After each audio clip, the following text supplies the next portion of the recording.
Hi hello ನಮಸ್ಕಾರ, ಎಲ್ಲರೂ ಹೇಗಿದ್ದೀರಾ? ಚೆನ್ನಾಗಿದ್ದೀರಾ ಅಂದ್ಕೊಳ್ತೀನಿ. ಸೊ ಇವತ್ತು ಈ ವಿಡಿಯೋದಲ್ಲಿ ಯಾವುದ್ರ ಬಗ್ಗೆ ನೋಡ್ತಿದ್ದೀರಾ ಅಂತ ನಿಮ್ಗೆ ಆಲ್ರೆಡಿ ಗೊತ್ತಿರುತ್ತೆ. ಸೊ ತಮ್ಮನೇರಲ್ಲಿ ನಾನು ಹೇಳ್ದಂಗೆ ಇವತ್ತು ಅಗ್ರಾಗೆ ಹೋಗ್ತಾ ಇದ್ದೀವಿ. ಅಗ್ರಾದಲ್ಲಿ ನಿಮ್ಗೆ ಗೊತ್ತಲ್ಲ ಆಂಜನೇಯ ಟೆಂಪಲ್. ಸೊ ಅಲ್ಲಿಗೆ ಹೋಗಬೇಕು. ಈ ಗಾಡೀಲಿ ಯಾಕೋ ಹೋಗ್ತಾ ಇದೆಯಾ ಅಂತ ಕೇಳಿದ್ರೆ, ಇವಾಗ ನಮ್ಮ R15 ಅಂದರೆ ಜಾಕ್ ಸ್ವಲ್ಪ ರೆಸ್ಟಲ್ಲಿ ಇದ್ದಾನೆ. ಏನಾಯಿತು ಅಂತಂದರೆ 2-3 ದಿನದಿಂದ ಗಾಡಿ ಎತ್ತೇ ಇಲ್ವಾ. ಸೊ ಬ್ಯಾಟ್ರಿ ಡೌನ್ ಆಗಿಬಿಡ್ತು. ನಾರ್ಮಲಾಗಿ R15 ಆಗೋ ಪ್ರಾಬ್ಲಮ್, ಬೇಸಿಕ್ ಪ್ರಾಬ್ಲಮ್ ಇದು ಒಂದೇ, ಬ್ಯಾಟ್ರಿ ಇಶ್ಯೂ. ಆ್ಯಂಡ್ ಕಿಕ್ಕರ್ ಹೊಡೆದು ಸ್ಟಾರ್ಟ್ ಮಾಡೋಣ ಅಂತಂದರೂ ಅದು ಕಿಕ್ಕರ್ ಇರೋದಿಲ್ಲ ಆ ಗಾಡೀಲಿ. ಸೊ ಅದರಿಂದ ಏನು ಮಾಡೋದಕ್ಕಾಗೋದಿಲ್ಲ, ಅಡ್ಜಸ್ಟ್ ಮಾಡ್ಕೋಬೇಕು ಅಂತೇಳ್ಬಿಟ್ಟು ಆ ಬ್ಯಾಟ್ರಿನೂ ಇವಾಗ ಗಾಡೀಲಿ ಹಾಕ್ಕೊಂಡು ಇವಾಗ ಅಗ್ರಾಗೆ ಹೋಗ್ತಾಯಿದ್ದೀನಿ. ಅಗ್ರಾಗೆ ಹೋಗಿ ಅಲ್ಲಿ ದೇವಸ್ಥಾನನ ನಿಮಗೆ ನೀವು ತೋರಿಸ್ಬೇಕು. ಅದು ಎಷ್ಟು ಅಡಿ ಇದೆ ಅಂತಂದರೆ 102 ಅಡಿ ಹೈಟಲ್ಲಿದೆ. ಸೊ ಅದು ಸಖತ್ ಫೈರ್ ಆಗಿರುತ್ತೆ ದೂರದಿಂದ ನೋಡೋದಕ್ಕೆ. ಇನ್ನೂ ಆ ಬ್ರಿಡ್ಜ್ ಮೇಲಿಂದ ನೋಡೋದಕ್ಕೆ ಇನ್ನೂ ತುಂಬ ಚೆನ್ನಾಗಿರುತ್ತೆ. ಅವಾಗ ಫೆಸ್ಟಿವಲ್ ನಡೀತಾ ಇರುತ್ತೆ, ರಥ ಹಿಡಿಯೋ ಥರ ಫೆಸ್ಟಿವಲ್. ಏನು ಜನ ಗೊತ್ತಾ, ಯಪ್ಪ. ನಿಮ್ಗೆ ಬೇಕಾದ್ರೆ ಆ ಕ್ಲಿಪ್ಪೇ ಆ್ಯಡ್ ಮಾಡ್ತೀನಿ ನೋಡಿ.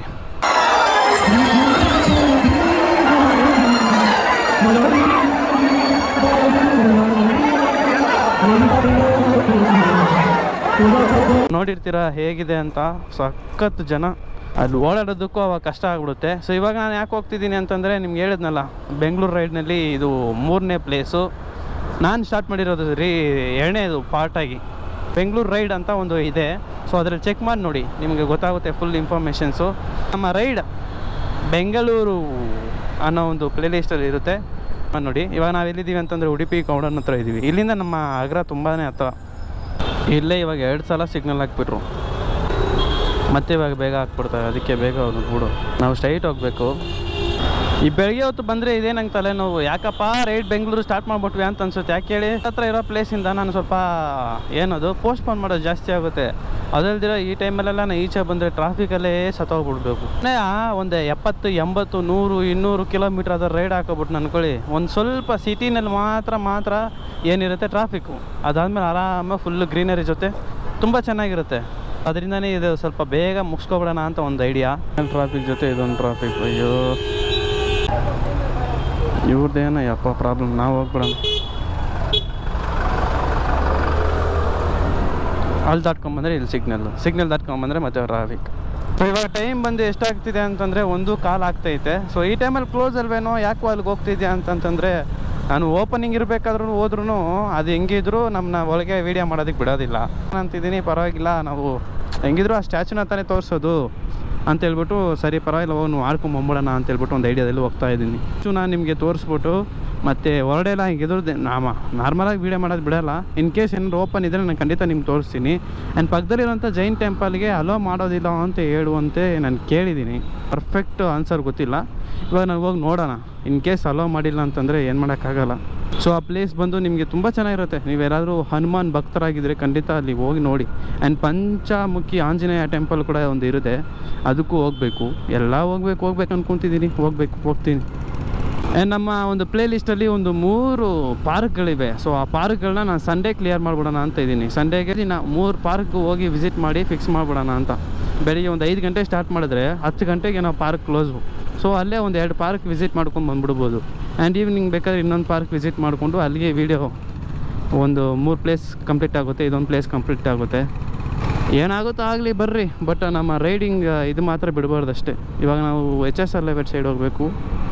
ಈ ಬಿಸಿಲಲ್ಲಿ ತುಂಬ ಟಯರ್ಡ್ ಆಗಿಬಿಡುತ್ತಪ್ಪ ಬೇಗ. ನಾನು ಇನ್ನೂ ಗ್ಲೌಸ್ ಹಾಕಿಲ್ಲ, ರೈಡಿಂಗ್ ಗೇರ್ಸ್ ಹಾಕ್ದಿರೇ ನಾರ್ಮಲಾಗಿ ಇಲ್ಲೇ ತಾನೇ ಚಿಕ್ಕ ಪ್ಲೇಸ್ ಅಂತ ಹೇಳ್ಬಿಟ್ಟು ನಾರ್ಮಲ್ ಒಂದು ರೈಡರ್ ಥರನೇ ಬರ್ತಾಯಿದ್ದೀನಿ. ಬಟ್ ಇನ್ ಕೇಸ್ ನಾನು ಏನಾದ್ರು ಈ ಬಿಸಿಲಲ್ಲಿ ರೈಡಿಂಗ್ ಗೇರ್ಸ್ ಹಾಕ್ಕೊಂಡಿದ್ರೆ ಮುಗೀತು. ರೈಡಿಂಗ್ ಗೇರ್ಸ್ ಹಾಕ್ದಿರೇ ನಂಗೆ ಹೆಂಗೆ ಬೆವರ್ತಾ ಇದೆ. ಇನ್ ಕೇಸ್ ಹಾಕ್ಬಿಟ್ಟಿದ್ರೆ ಆ್ಯಂಡ್ ಅದು ಪರ್ಚೇಸ್ ಮಾಡೋದೆಲ್ಲ ತುಂಬ ಕೆಲಸ ಐತೆ. ಎಲ್ಲ ಅದಕ್ಕೂ ಸಮಯ ಬರುತ್ತೆ. ಖಂಡಿತ ಮಾಡೋಣ. ಅದು ವೈಸರ್ ತೆಗಿರೋ ವಿನ್ ಬ್ಲಾಸ್ಟ್ ಬರುತ್ತೆ ಅಂತ ಹೇಳ್ಬಿಟ್ಟು ವೈಸರ್ ಹಾಕೊಂಡು ಓಡಿಸ್ತಾ ಇದ್ದೀನಿ. ನನ್ನ ಕೈಯಲ್ಲಿ ಆಗ್ತಾಯಿಲ್ಲ, ಫುಲ್ ಬೆವರ್ತೈತೆ, ಅನ್ಕಂಫರ್ಟಬಲ್ ಫೀಲ್ ಆಗ್ತೈತೆ. ವೈಸರ್ ತೆಗಿಯೋಣ ಅಂತಿದ್ದೀನಿ, ತೆಗೆದ್ಬಿಟ್ಟೆ. ಅಪ್ಪಾಡ, ಇವಾಗೆ ಪ್ರಾಣ ಬರ್ತೈತೆ. ಆರಾಮಾಗಿ ತನ್ನ ಗಾಳಿ ಬಿಸ್ತೈತಿ. ಈಗ ನನಗಂತೂ ಮಾನ್ಸೂನ್ ಸೀಸನ್ ಅಂದರೆ ತುಂಬ ಇಷ್ಟ. ಸೊ ಅದರಿಂದ ಮಾನ್ಸೂನ್ ಸೀಸನ್ಗೋಸ್ಕರ ತುಂಬ ಆತುರವಾಗಿ ಕಾಯ್ತಾ ಇದ್ದೀನಿ. ಇನ್ನು back to back video record ಮಾಡ್ತಿದ್ದೀನಿ, ಬಿಡ್ತಾಯಿದ್ದೀನಿ ಅಂತಂದರೆ, ಒಂದು ನಾನು ಪಂಕ್ಚುಯಾಲಿಟಿ ಮೇಂಟೈನ್ ಮಾಡಬೇಕು, ಕನ್ಸಿಸ್ಟೆನ್ಸಿ ಮೇಂಟೈನ್ ಮಾಡಬೇಕು. ಈಗ ಅಟ್ ಪ್ರೆಸೆಂಟ್ ಮತ್ತು ನಿಮಗೆ ಕರೆಕ್ಟಾದಂಥ ಸಮಯಕ್ಕೆ ನಾನು ಹೇಳ್ದಂತೆಯೇ ಈ ಬೆಂಗಳೂರು ರೈಡ್ಗಳ ವೀಡಿಯೋಗಳು ಬರಬೇಕು. ನಾನು ಒಂದೇ ದಿನ ಆದರೂ ಮಾಡಲಿ, ದಿನ ಬಿಟ್ಟು ದಿನ ಮಾಡಲಿ, ಮಾಡಬೇಕಾಗಿರೋ ವೀಡಿಯೋ ಏನು ಪ್ಲೇಸ್ ಎಕ್ಸ್ಪ್ಲೋರೇಷನ್, ಅದು ಮಾಡಲೇಬೇಕು ನಾನು. ಸೊ ಆ ಕಾರಣದಿಂದಾಗಿ ನಾನೇನು ಅಂದ್ಕೊಂಡಿದ್ದೀನಿ, ಒಂದೇ ದಿನದಲ್ಲಿ 2-3 ವೀಡಿಯೋ ಪ್ಲೇಸ್ ಎಕ್ಸ್ಪ್ಲೋರ್ ಮಾಡೋಣ. ವೀಡಿಯೋ ಲೆಂತ್ ಮೇಲೆ ಒಂದೇ ವೀಡಿಯೋದಲ್ಲಿ 2 ಪ್ಲೇಸ್ ಎಕ್ಸ್ಪ್ಲೋರ್ ಮಾಡೋದಾ ಅಥವಾ ಸಪ್ರೇಟಾಗಿ ಮಾಡೋದಾ ಅಂತ ಒಂದು ಪ್ಲ್ಯಾನ್ ಹಾಕ್ತಿದ್ದೀನಿ. ಇನ್ ಕೇಸ್ ಎಲ್ಲ ಒಂದು ವೀಡಿಯೋಗಳು ಲೆಂತಿ ಇದ್ದರೆ ಒಂದೊಂದು ಪ್ಲೇಸ್ ಒಂದೊಂದು ವೀಡಿಯೋ ಆ ಥರ ಎಕ್ಸ್ಪ್ಲೋರ್ ಮಾಡಿ ನಿಮಗೆ ಬಿಡ್ತೀನಿ. ಇನ್ ಕೇಸ್ ಒಂದು 10 ನಿಮಿಷದಲ್ಲಿ 2-3 ಪ್ಲೇಸ್ ಎಕ್ಸ್ಪ್ಲೋರ್ ಮಾಡ್ಬೋದು ಅಂತಂದರೆ 3-4 ಪ್ಲೇಸ್ ಬೇಕಾದ್ರೆ ಒಂದೇ ವೀಡಿಯೋದಲ್ಲಿ ನಿಮಗೆ ಎಕ್ಸ್ಪ್ಲೋರ್ ಮಾಡಿ ತೋರಿಸ್ಬಿಡ್ತೀನಿ. ಸೂನ್ಗೆಲ್ಲ ನಮ್ಮ ಎಕ್ಸಾಮ್ಸ್ ಎಲ್ಲ ಮುಗ್ದೋಗ್ಬಿಡುತ್ತೆ. ಅದಾದಮೇಲೆ ನಾನು ರೈಡ್ಗೆಲ್ಲ ಹೋಗಬೇಕು ಅಂತ ಒಂದು ಪ್ಲ್ಯಾನಲ್ಲಿದ್ದೀನಿ. ವಿನ್ ಬ್ಲಾಸ್ಟ್ ಹೊಡಿತೈತೆ, ನಿಮ್ಗೆ ವಾಯ್ಸ್ ಹೆಂಗೆ ಕೇಳ್ತೈತೋ ಗೊತ್ತಿಲ್ಲ. ಸೊ ಅದರಿಂದ ನಾನು ಈಗ ಈ ಪ್ಲ್ಯಾನಲ್ಲಿ ಇಟ್ಟಿದ್ದೀನಿ. ಅಂದ್ಕೊಂಡಂಗೆ ಆದರೆ ಸಾಕು ಅಂತ ಕಾಯ್ತಾಯಿದ್ದೀನಿ. ನೋಡೋಣ, ಎಲ್ಲ ಆಗೋದು ಒಳ್ಳೆಯದಕ್ಕೆ. ಆ್ಯಂಡ್ ಇವತ್ತು ಈ ಟೈಮ್ಗೆ ಹೋಗೋದಕ್ಕೆ ಒಂದು ಕಾರಣ ಐತೆ. ಆ ಕಾರಣ ಏನು ಅಂತ ಆ ದೇವಸ್ಥಾನ ನೋಡಿಕೊಂಡು ರಿಟರ್ನ್ ಬರ್ತಾ ಇರ್ತೀನಲ್ಲ, ಆವಾಗ ನಿಮ್ಗೆ ಎಕ್ಸ್ಪ್ಲೈನ್ ಮಾಡ್ತೀನಿ. ಸೊ ಇವಾಗ ಬನ್ನಿ ದೇವಸ್ಥಾನ ಹತ್ರಕ್ಕೆ ಹೋಗೋಣ. ಸೊ ಸ್ಟ್ರೈಟಾಗಿ ಆ ಬ್ರಿಡ್ಜ್ ಮೇಲಿಂದ ಹೋದರೆ ಸುತ್ತಾಕೊಂಡು ಬರೋ ಥರ ಇರುತ್ತೆ ಅಂತ ಹೇಳ್ಬಿಟ್ಟು ಈ ಶಾರ್ಟ್ ಕಟ್ಟಲ್ಲಿ ಹೋಗ್ತಾ ಇದ್ದೀವಿ ಈಗ ನಾವು. ಅಂತಾರೆ ನನಗಿರೋ ಪ್ಲ್ಯಾನೇ ಇರಲಿಲ್ಲಪ್ಪ ಇಲ್ಲಿ ಬರೋದಕ್ಕೆ. ಏನೋ 3-4 ದಿನದಿಂದ ಅಂತಂದರೆ ಒಂದು ವಾರ ಹಿಂದೆಯಿಂದ ಪ್ಲ್ಯಾನ್ ಆಗ್ತಾಯಿದ್ದೀನಿ ಇಲ್ಲಿ ಬರಬೇಕು ವೀಡಿಯೋ ಮಾಡಬೇಕು ಅಂತ. ಬಿಟ್ಟು ಬೇರೆ ಕಡೆ ಹೋಗಿದ್ದೆ, ನಾನು ಹೇಳಿದ್ನಲ್ಲ ಬೇಗೂರಿಗೆ ಮತ್ತು ಇನ್ನೊಂದು ಪ್ಲೇಸ್ಗೆಲ್ಲ ಹೋಗಿದ್ದೆ. ಸೊ ಆ ಪ್ಲೇಸೆಲ್ಲ ಚೆನ್ನಾಗೇ ಇತ್ತು, ಇಲ್ಲ ಅಂದಿಲ್ಲ. ಇದು ತುಂಬ ಹತ್ರನೇ. ಅರೆ ಇನ್ನು ಉಳಿದಿರೋ ಪ್ಲೇಸೆಲ್ಲ ಆ ಕಡೆ ಐತೆ, ಇದು ಒಂದೇ ಒಂದು ಪ್ಲೇಸ್ ಮಾತ್ರ ಈ ಕಡೆ ಇರೋದು. ಇದು ರೈಡ್ ಮುಗಿಸ್ಕೊಂಡು ಬೇರೆ ಪ್ಲೇಸ್ಗೆ ಹೋಗೋಣ ಅಂತಂದರೂ ಲಾಂಗ್ ಆಗಿಬಿಡುತ್ತೆ. ಸೊ ಆ ಕಾರಣದಿಂದಾಗಿ ಇರಲಿ ಬಿಡು, ಆಮೇಲೆ ಮಾಡ್ಕೊಳ್ಳೋಣ ಅಂತ ಹೇಳ್ಬಿಟ್ಟು ಪೋಸ್ಟ್ಪೋನ್ ಮಾಡೋದೇ ಆಯಿತು. ಬಿಟ್ಟರೆ ಇದು ಬರೋದು ಪ್ಲಾನೇ ಇರಲಿಲ್ಲ. ಸೊ ಬಂದಿದ್ದು ಬೇರೆ ಕೆಲಸಕ್ಕೇ. ಆದರೆ ನನಗೆ ಇವಾಗ ಯಾಕೋ ಗೊತ್ತಿಲ್ಲ, ಈ ದೇವಸ್ಥಾನಕ್ಕೆ ಹೋಗು, ಎಕ್ಸ್ಪ್ಲೋರ್ ಮಾಡಿಬಿಡು ಇವತ್ತು ಏನೇ ಆಗಲಿ ಅಂತ ಅನಿಸ್ತು. ಸೊ ಅದರಿಂದ ಇವತ್ತು ಕ್ಲೋಸ್ ಆಗಿದ್ದರೂ ಪರವಾಗಿಲ್ಲ, ಏನಾದರೂ ಪರವಾಗಿಲ್ಲ ಅಂತೇಳ್ಬಿಟ್ಟು ಇಲ್ಲಿ ಬರ್ತಾಯಿದ್ದೀನಿ. ಇದಲ್ಲೇ ನಿಮಗೆ ಆಂಜನೇಯನ ಮೂರ್ತಿ ತುಂಬ ದೊಡ್ಡದು, ಅಂದರೆ 102 ಅಡಿ ಕಾಣಿಸ್ತಾ ಇಲ್ಲ, ಕಾಣಿಸಿಲ್ವೋ ಇರುತ್ತೆ ಅಂದ್ಕೊಳ್ತೀನಿ. ಕಾಣಿಸಿಲ್ಲ ಅಂದರೂ ತೋರಿಸ್ತೀನಿ. 102 ಅಡಿ ದೇವದರು ಎಲ್ಲಿದೆ ಅಂತಂದರೆ 102 ಅಡಿ ಇದೆ ದೇವಸ್ಥಾನ. ಆ್ಯಂಡ್ ಇದು ಬಂದು ಅಗರ ದೇವಸ್ಥಾನ.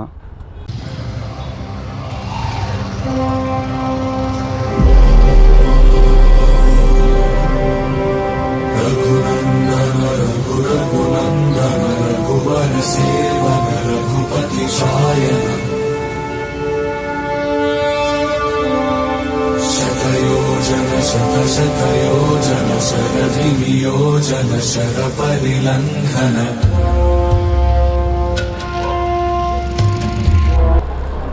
ಇವಾಗ ನಮ್ಮ ಗಾಡಿ ಇಲ್ಲೇ ಪಾರ್ಕ್ ಮಾಡ್ಕೊಂಡು ಹೋಗೋಣ, ಯಾಕಂದರೆ ಇಲ್ಲಿ ತುಂಬ ಗಾಡಿಗಳು ಪಾರ್ಕಿಂಗ್ ಇದೆ. ಸೊ ಅದರಿಂದ ನಮ್ಮದು ಇದೆ ಪಾರ್ಕಿಂಗ್ ಅಂದ್ಕೊಂಡು ನೋಡೋಣ.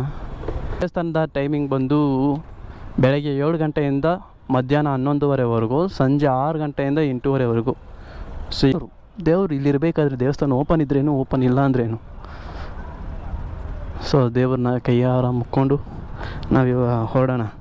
ಬಿಸಿಲು ತುಂಬ ಜಾಸ್ತಿ ಐತೆ. ಸೊ ಇದು ನೋಡಿ ರಾಮನ ದೇವಸ್ಥಾನ, ಅದರ ಹನುಮಂತನ ದೇವಸ್ಥಾನ, ಇದು ಜಗನ್ನಾಥ ಸ್ವಾಮಿ ದೇವಾಲಯ.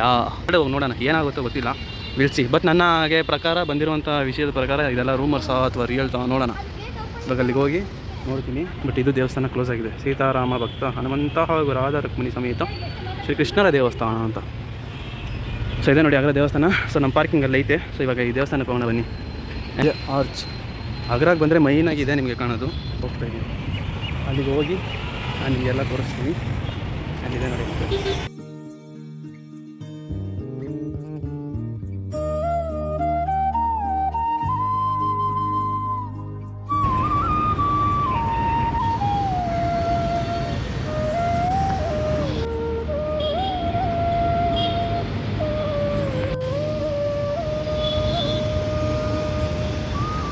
ದೇವಸ್ಥಾನ ಬರೋ ಸಮಯಕ್ಕೆ ಕ್ಲೋಸ್ ಆಗಿದೆ.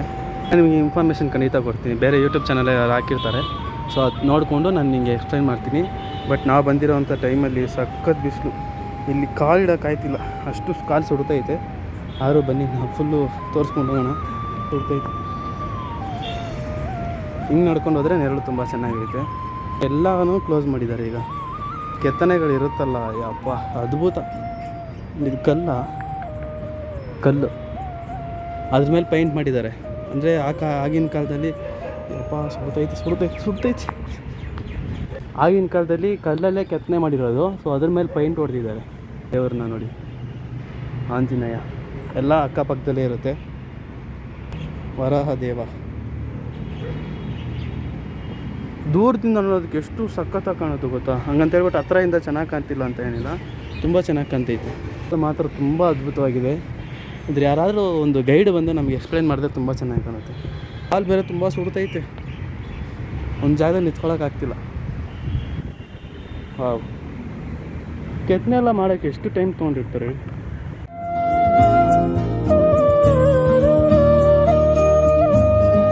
ನೋಡಿ, ಇದ್ರ ಬಗ್ಗೆ ಮಾತಾಡ್ತಾನೆ ಇರಬೇಕಂತ ಅನಿಸ್ತೈತೆ, ಅಷ್ಟು ಚೆನ್ನಾಗೈತೆ ದೇವಸ್ಥಾನ. ಆ್ಯಂಡ್ ಈ ಬಾಗಿಲು ಕೂಡ ತುಂಬ ವುಡ್ಡಲ್ಲಿ ಮಾಡಿದ್ದಾರೆ,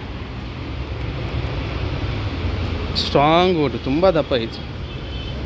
ಯೂಟ್ಯೂಬಲ್ಲಿ ಡ್ರೋನ್ ಕ್ಲಿಪ್ಸ್ ಸಿಕ್ಕಿದ್ರೆ ನಿಮ್ಗೆ ಹಾಕ್ತೀನಿ ನೋಡಿ, ದೇವಸ್ಥಾನದ್ದು ಮತ್ತು ಆ ಗಣೇಶ ಟೆಂಪಲ್ದು ಸಖತ್ತಾಗಿರುತ್ತೆ.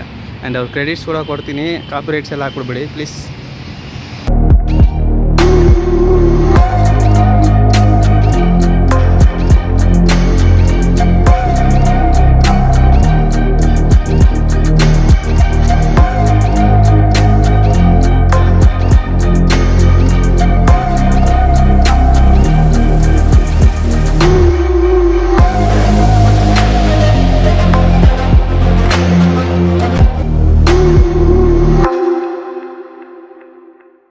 ಮಾತ್ರ ಸಖತ್. ಈ ಬಿಸಿಲು ತಕ್ಕಂಗೆ ಫೈಯರ್ ಆಗೈತೆ, ಏನು ಮಾಡೋಕ್ಕಾಗಲ್ಲ, ಎಲ್ಲ ನಡೆಯೋದೆ. ಸೊ ದೇವಸ್ಥಾನ ಚೆನ್ನಾಗಿದೆ, ಬಟ್ ಟೈಮಿಂಗ್ಸ್ ನೋಡ್ಬಿಟ್ಟು ನಾನು ಹೇಳ್ತೀನಿ ರೀ. ಈ ಟೈಲ್ಸ್ ಮೇಲೆ ನಿಂತ್ಕೊಂತಿದ್ರೆ ಸಖತ್ ಬಿಸಿ ಆಗ್ತೈತೆ, ಬಟ್ ಇದ್ರ ಮೇಲೆ ನಿಂತ್ಕೊಂಡ್ರೆ ಅಷ್ಟಾಗೇನಿಲ್ಲ. ಈ ಸೆಂಟ್ರಲ್ ಪೈಂಟ್ ಹಾಕಿದಾರಲ್ಲ, ಸೊ ಇದ್ರ ಮೇಲೆ ನಿಂತ್ಕೊಂಡು ಇವಾಗ ಜಸ್ಟ್ ಒಂದು 2 ಕ್ಲಿಪ್ ತೆಗೆಯೋಣ ಅನ್ನೋ ನೋಡಿ, ಇವಾಗ ಅಷ್ಟೇ ಚರ್ಮ ಸುಟ್ಟೋಗ್ತೈತೆ. ದೇವಸ್ಥಾನದ ಟೈಮಿಂಗ್ಸ್ ಹಿಂಗೆ ಹಾಕೋರೆ. ಆ್ಯಂಡ್ ಅದರಲ್ಲಿ ಪಹಾಡ ಅಂತ ಏನು ಹಾಕೋರೆ, ಅದರ ಮೀನಿಂಗ್ ನನಗೆ ಗೊತ್ತಿಲ್ಲ. ಸೊ ಇದೆ ನೋಡಿ ಟೈಮಿಂಗ್ಸ್, ನೀವು ಇದನ್ನ ಓದಿ ಅರ್ಥ ಮಾಡ್ಕೊಳ್ಳಿ. ಬೆಳಗ್ಗೆ 4:40 ಅಥವಾ 5:45 ಮತ್ತು 9:12ವರೆವರೆಗೂ ಏನೇನೋ ಪೂಜೆಗಳೆಲ್ಲ ಕೊಟ್ಟಿರ್ತಾರೆ. ಅದಾದಮೇಲೆ ನೀವೇ ಓದ್ಕೊಳ್ಳಿ. ಸೊ ನಾನು ಎಕ್ಸ್ಪ್ಲೇನ್ ಮಾಡೋಕ್ಕೆ ಹೋಗಲ್ಲ, ಬಟ್ ಪ್ಲಾನ್ ಇಲ್ದಿರೇ ಬಂದೆ. ಸೂಪರಾಗಿದೆ ಪ್ಲೇಸು. ಆದರೆ ಏನು ಈ ಬಿಸಿಲು ಮಾತ್ರ ಸಖತ್ ಜಾಸ್ತಿ ಐತಿ. ಈ ಬಿಸಿಲು ಮಾತ್ರ ಸ್ವಲ್ಪ ಕಮ್ಮಿ ಇದ್ದರೆ ಚೆನ್ನಾಗಿರೋದು. ಆ್ಯಂಡ್ ನಾನು ಹೇಳ್ದಂಗೆ ಡ್ರೋನ್ ಶಾಟ್ಸ್ ಎಲ್ಲ ಹುಡುಕಿ ಹಾಕ್ತೀನಿ, ಅದಕ್ಕೆ ಓನರ್ಗೂ ಕ್ಯಾಪ್ಷನಲ್ಲಿ ಕೊಟ್ಟಿರ್ತೀನಿ, ದಯಮಾಡಿ ನನಗೆ ಕಾಪಿರೈಟ್ ಅನ್ನೋದು ಹಾಕ್ಬೇಡಿ. ಒಂದು ಜಿಮೇಲ್ಗೆ ಹಾಕಿ ನನ್ನ ಮೆಸೇಜ್ಗೆ ತೆಗಿಯೋಕ್ಕಿದ್ರೆ ನಾನು ತೆಗೆದುಬಿಡ್ತೀನಿ, ಹಂಗಂತೇಳಿ ಕಾಪಿರೈಟ್ ಎಲ್ಲ ಹಾಕ್ಬೇಡಿ. ಸೊ ಇವಾಗ ನಾವು ಓಡೋಣ. ಈ ದೇವಸ್ಥಾನ ನೋಡಾಯಿತು. ಈ ದೇವಸ್ಥಾನನ ಇವಾಗ ನೋಡ್ತಾ ಇದ್ದೀವಿ ನಾವು. ಇದು ಹೈಟ್ ಬಂದು 102 ಅಡಿ, ಅಂದರೆ ಸುಮ್ಮನೆ ಅಲ್ಲ, ಸಖತ್ ಎತ್ತರ ಇದೆ.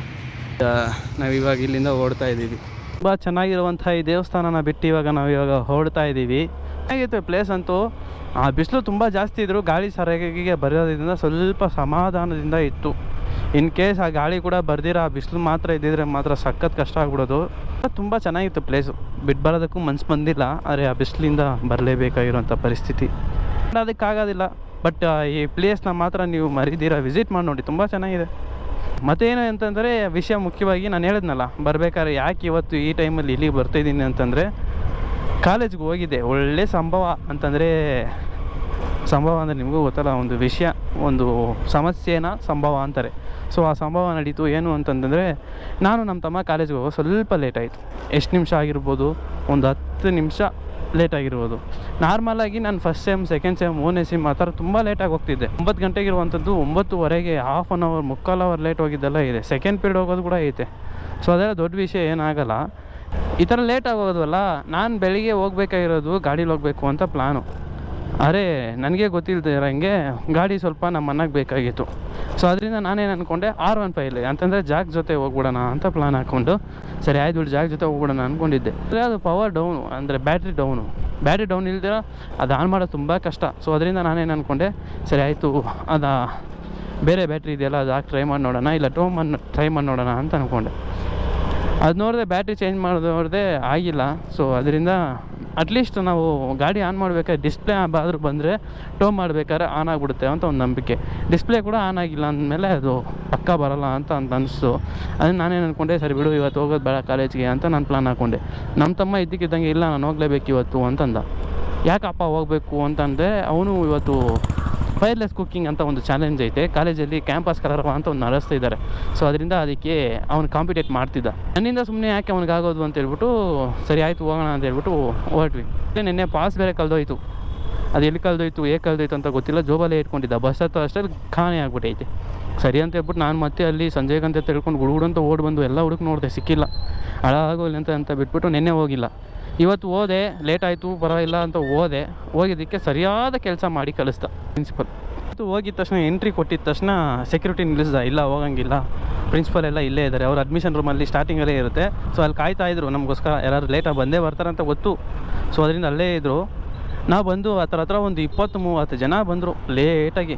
ಅದು ಎಲ್ಲ ಜೂನಿಯರ್ಸೇ, ಕ್ಲಾಸ್ ಅವರಿಲ್ಲ. ನಾನೊಬ್ಬ ಮತ್ತು ನಮ್ಮ ಜೊತೆ ಸಂಜಯ್ ಅಂತ ಅವನೇ ಒಬ್ಬ ನಮ್ಮ ಫ್ರೆಂಡು. ಸೊ ಅವನೊಬ್ಬ, ಇಬ್ಬರು ಇತ್ತಿದ್ವಿ. ಅವ್ನು ಬಂದು ತುಂಬ ದಿನ ಆಗಿತ್ತು, ಅವಾಗವಾಗ ಬರ್ತಾನೆ ಅವಾಗ ಹೋಗ್ತಾನೆ. ಬಟ್ ನಾನು ರೆಗ್ಯುಲರ್ ಆ್ಯಂಡ್ ಇರ್ರೆಗ್ಯುಲರ್ ಎರಡು, 1 ತಿಂಗಳು 1.5 ತಿಂಗಳು ಹಂಗೆ ರಜಾ ಹಾಕ್ಬಿಟ್ಟಿರ್ತಾನೆ. ಅವ್ನು ಲಾಸ್ಟಾಗಿ ಯಾವಾಗ ಬಂದು ನನಗೂ ಗೊತ್ತಿಲ್ಲ. ಸೊ ಅವ್ನು ನೋಡಿದ ತಕ್ಷಣ ಸರ್ ಟೆನ್ಷನ್ ಆಗ್ಬಿಟ್ಟು, ಉದ್ದ ಕೋಲ್ ಇದೆಯಲ್ಲ, ಸ್ಟಾರ್ಟಿಂಗಲ್ಲಿ ಎಂಟ್ರಿ ಕೊಡ್ಬೇಕಾದ್ರೆ ತೊಗೊಂಬಂದ ಕೋಲು. ನಾವು ನೋಡಿದ ತಕ್ಷಣ ಎಲ್ಲಿಂದ ಟೆನ್ಷನ್ ಅದನ್ನೂ ಗೊತ್ತಿಲ್ಲ, ಸಖತ್ ಟೆನ್ಷನ್ ಆಗ್ಬಿಟ್ಟ. ಆಯಿತು ಟೆನ್ಷನಲ್ಲಿ ಆ ಕೋಲ್ ತೊಗೊಂಡು ಫಳಾರ್ ಅಂತ ಹೊಡೆದ ನೋಡಿ ಕೈಗೆ, ಹಂಗೆ ಪೀಸ್ ಆಗಿ ಮುರಿದಾಯಿತು. ನನಗೆ ಅದು ನೋಡಿದ ತಕ್ಷಣ ಮತ್ತೆ ನನಗೆ ಲಾಸ್ಟ್ ಟೈಮು ಲೇಟಾಗಿ ಬಂದೆ ಅಂತ ಚಿಕ್ಕ ಮಕ್ಳಿಗೆ ಹೊಡೆದಂಗೆ ಕೋಲಿಂದ ಹೊಡೆದಿದ್ದ, ಮುಗಾಗ್ಬಿಟ್ಟಿತ್ತು ಇಷ್ಟು ಉದ್ದ. ಸೊ ಅದರಿಂದ ನಾನೇನು ಅಂದ್ಕೊಂಡೆ, ಇಲ್ಲ ಬಿಡು ಪರವಾಗಿಲ್ಲ, ನಾವು ಮನೆಗೆ ಹೋಗ್ಬಿಡೋಣ, ಇವ್ರ ಹತ್ರ ಒದೇ ತಿನ್ನೋ ಬದಲು ಸುಮ್ಮನೆ ಮನೆಗೆ ಹೋಗ್ಬಿಟ್ರೆ ಬೆಸ್ಟು ಅಂತ ಅನ್ನಿಸ್ತು. ಹೆಂಗಿದ್ರು ಎರಡೇ ಬೀಡು, ಸರಿ ಆಯಿತು ಹೋಗ್ಬಿಡೋಣ ಅಂತ ಹೇಳ್ಬಿಟ್ಟು ಆ ಅಪ್ಪ ಕೋಲ್ ತೊಗೊಂಡು ಅವ್ನು ಹೊಡೆದಿದ ತಕ್ಷಣ ಹಂಗೆ ಆ ಕೋಲ್ ಪೀಸ್ ಆಗೋಯ್ತು ಕೆಳಗಡೆ ಬಿದ್ದು. ಸೊ ನೆಕ್ಸ್ಟ್ ಮತ್ತೆ ನಮಗೆ ಕ್ಲಾಸು ಅಂತ ಹೇಳ್ಬಿಟ್ಟು ನಾನೇನು ಅಂದ್ಕೊಂಡೆ, ಬೇಡ ಬಿಡು ಹೋಗ್ಬಿಡೋಣ ಅಂತ ಹೇಳ್ಬಿಟ್ಟು ಅರ್ಧ ದಾರಿ ಬಂದೆ ಅಷ್ಟೇ. ಮತ್ತೆ ಕರೆದ, ಎಲ್ಲಿ ಹೋಗ್ತಿದ್ಯಾ ಅಂತ. ಸರ್ ಮನೆಗೆ ಹೋಗ್ತಿದ್ದೀನಿ ಸರ್ ಅಂತಂದೆ. ಸರ್ ಆಯ್ತು ಹೋಗು ಅಂತಂದು. ಸರಿ ಸರ್ ಅಂತ ಹೇಳ್ಬಿಟ್ಟು ನಾನು ಅನ್ನೇ ನಿಂತ್ಕೊಂಡಿದ್ದೆ. ಅವ್ನು ಇಟ್ಕೊಂಡು ಸೆಕ್ಯೂರಿಟಿಗೆ ಹೇಳ್ದ, ಈ ಥರ ನೋಡು ಇವರಿಬ್ಬರು ಬಂದರೆ ಬಿಡಬೇಡ ಅಂತ ಹೇಳಿದ್ರು. ಸರಿ ಸರ್ ಅಂತ ಹೇಳ್ಬಿಟ್ಟು ಅವ್ರು ಅಂದ. ಅದಾಗಿದ ತಕ್ಷಣ ನಾನು ನಿಂತ್ಕೊಂಡಿದ್ದೆ, ಏನಾದರೂ ಬೈದು ಬಿಡೋರು, ಇಲ್ಲ ಪರವಾಗಿಲ್ಲ ಬಿಡು ಹೆಂಗೋ ಹೋಗ್ಬಿಡೋಣ ಅಂತ. ಅವ್ನು ಇಟ್ಕೊಂಡು ಅವನೇ ಅಂತಲೇ ಬರ್ತೈತೆ ಬಾಯಿಗೆ. ಅವ್ರು ಇಟ್ಕೊಂಡು ಸರ್ ಏನಂತಂದರು, ಆಯ್ತು ಹೋಗಪ್ಪ ಅಂತಂದ್ರಲ್ಲ. ನೆಕ್ಸ್ಟ್ ಟೈಮ್ ಹಂಗೆ ನಿಂತ್ಕೊಂಡಿದ್ದೆ, ನಮ್ಮ ತಮ್ಮ ಇಟ್ಕೊಂಡು ಬಾ ಹೋಗೋಣ ಅಂತ. ಸೆಕೆಂಡ್ ಇತ್ತೆ ಅಷ್ಟೇ, ಅವ್ನಿಗೆ ಎಲ್ಲಿಂದ ಕಪ್ಪ ಬಂತು, ಹೋಗೋ ಅಲ್ಲೇ ಅಂದ ನೋಡಿ, ನನಗೆ ಟೆನ್ಷನ್ ಆಗೋಯ್ತು. ಆಯ್ತು ಹೋಗಪ್ಪ ಅಂತ ಹೇಳ್ಬಿಟ್ಟು ನಾನು ಅಲ್ಲಿಂದ ಹಂಗೆ ಕಾಲೇಜಿಂದ ಬಿಟ್ಬಿಟ್ಟು ಹಂಗೆ ವಾಪಸ್ ಬಂದೆ. ಇನ್ನು ನೆಕ್ಸ್ಟ್ ಏನಾಗುತ್ತೋ ಅಂತ ನನಗೆ ಗೊತ್ತಿಲ್ಲ, ಕಾಯ್ದು ನೋಡುವ. ನಾನು ನಿಮಗೆ ಈ ವಿಷಯದ ಬಗ್ಗೆ ಅಪ್ಡೇಟ್ ಕೊಡ್ತಾ ಇರ್ತೀನಿ. ಇದ್ರ ನಂದೇನೋ ತಪ್ಪಿದೆಯಾ, ಒಂದಿನ ನಾನು ಇವಾಗ 5th ಸೆಮ್ 6th ಸೆಮ್ ಬಂದಾಗಿಂದ ಜಾಸ್ತಿ ಲೇಟಾಗಿ ಹೋಗೋದೇ ಇಲ್ಲ. ಟೈಮಿಗೆ 9:15 ಅಂತಂದರೆ ಒಂದು 5 ನಿಮಿಷ 10 ನಿಮಿಷ ಮುಂಚೆನೇ ಹೋಗಿದ್ದೀನಿ. ಲೇಟಾಗಿ ಹೋಗೋದು ತುಂಬ ಅಂದರೆ ತುಂಬ ಕಮ್ಮಿ ಮಾಡಿದ್ದೀನಿ. ಒಂದಿನ ಲೇಟಾಗಿ ಹೋಗಿದ್ದೀನಿ ಅಂತ ಹೇಳಿದ ತಕ್ಷಣ ಈ ಥರ ಮಾಡೋದು ನನಗೆ ಯಾಕೋ ಅಷ್ಟು ಸರಿ ಅನಿಸಿಲ್ಲ. ಸೊ ಇನ್ನೂ ಇಂಟರ್ನ್ಶಿಪ್ದು ರಿಪೋರ್ಟು ಆ ಅಪ್ಪನ ಕೈಯಲ್ಲೇ ಐತೆ, ಹಾಲ್ ಟಿಕೆಟು ಆ ಅಪ್ಪನ ಕೈಯಲ್ಲೇ ಐತೆ. ಆ ಧೈರ್ಯದಿಂದನೇ ನನ್ನ ಕಳಿಸ್ತವನಂತನೂ ಗೊತ್ತು. ನೋಡೋಣ ಏನಾಗುತ್ತೋ ಆಗಲಿ. ಸೊ ಇದೇ ವಿಷಯ ಆಗಿತ್ತು. ಆ ಕಾರಣದಿಂದಾಗಿ ನಾನು ಇವತ್ತು ಬೇಗ ಮನೆಗೆ ಬಂದಿದ್ದು, ಸ್ವಲ್ಪ ಹೊತ್ತು ರೆಸ್ಟ್ ತೊಗೊಂಡು ಬೇಗ ರೆಡಿ ಹಾಕ್ಕೊಂಡು ಈ ಅಗರ ಟೆಂಪಲ್ಗೆ ಬಂದಿದ್ದು ಅನ್ಎಕ್ಸ್ಪೆಕ್ಟೆಡ್ಲಿ.